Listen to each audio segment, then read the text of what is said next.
Blowers to bars of soap, we've seen just about everything show up on stolen police reports. But this week, Jim Seidlecki looks into a string of crimes that's very unique. You might even say slick. Here's this week's burglaries and break-ins. It's the part of the restaurant most of us never see, and we're just fine with that. It's where they throw out the trash and where they pour all the old grease from the night before. We know what happens to the trash, but what happens to all this grease?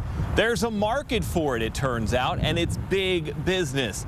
Biodiesel has gone nationwide. Home heating systems now run on biodiesel. It also fuels a lot of the big trucks that you see on the roadway.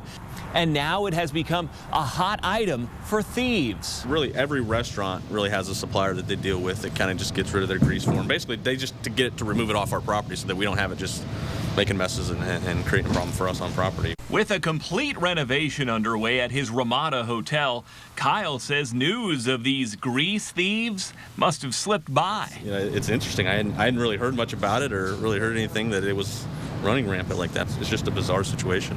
What's even more bizarre is that Ramada isn't really the victim here. Of the 5 or 6 reports that we saw for stolen grease, Darling Restaurant Services are the ones who come and clean all this used grease out of here. They say they've had reports across the country of stolen grease.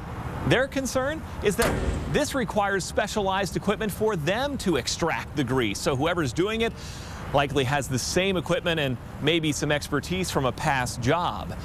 Obviously, authorities investigating all possibilities.